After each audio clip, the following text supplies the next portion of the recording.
কুসুম অলৌকিকভাবে বেঁচে ফেরা মাত্রই এবার কুসুমকে জড়িয়ে ধরলো আয়ুষ। হ্যাঁ বন্ধুরা, ভিডিওতে লাগতে দেখতে থাকুন। যে মুহূর্তে কিনা এক পর্যায়ে শ্রীতমার উপরে ক্ষিপ্ত হয়ে আয়ুষ যখন বলতে থাকে যে বিয়ে বিয়ে বিয়ে, তোমার কি মনে হয় বলো তো যে আজকে যদি কুসুম বেঁচে থাকতো তাহলে আমি তোমাকে বিয়ের আসরে বিয়ে করতাম? তোমার কি মনে হয় যে আমি তোমাকে স্ত্রী হিসেবে কোনোদিনও গ্রহণ করতাম? শ্রীতমা, তুমি ভুল ভাবছো। আমি তোমাকে বিয়ে করার সিদ্ধান্ত নিয়েছি শুধুমাত্র আমার মায়ের কথা ভেবে, এছাড়া কোনো কিছুই না।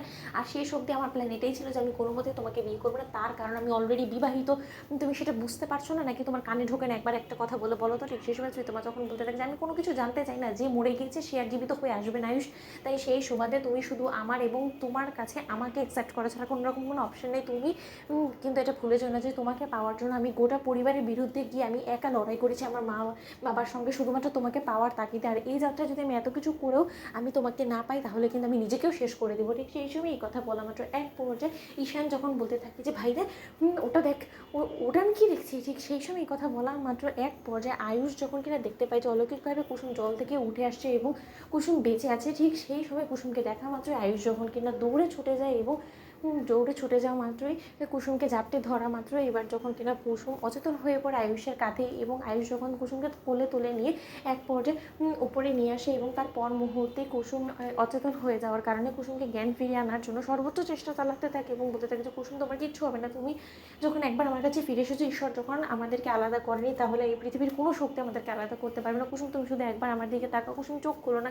এই তো তুমি দিব্যি লড়াই করে তো আমাদের ভালোবাসার টানে তুমি ফিরে এসেছো। আমরা যে কথাটা দিয়েছিলাম যে চিরকাল একে অপরের সঙ্গে আমরা এরকম করেই থাকবো, তাহলে সমস্ত কিছু প্রতিশ্রুতি কেন দিয়েছিল? যদি তুমি আমার কাছ থেকে এরকম করে চোখ বুঝেই থাকো, মুখ ফিরিয়েই রাখো, বলো তো কুসুম, আমি তোমাকে আমার কাছ থেকে একদমই আমি আলাদা করবো না। কুসুম প্লিজ একবার অন্তত চোখ খুলো না। ঠিক সেই সময় এই কথা বলা মাত্র শ্রীতমা যখন বলতে থাকে যে আয়ুষ, আমি কিন্তু ওকে জ্যান্ত পুঁতে রেখে দেবো, আমি বলে রাখলাম, ও বাচক মোরক, তাতে তোমার কি যায় এসে বলো তো? তুমি এক্ষুনি সিঁথিতে আমার সিঁদুর পরিয়ে দেবে কি না তুমি সেটা বলো।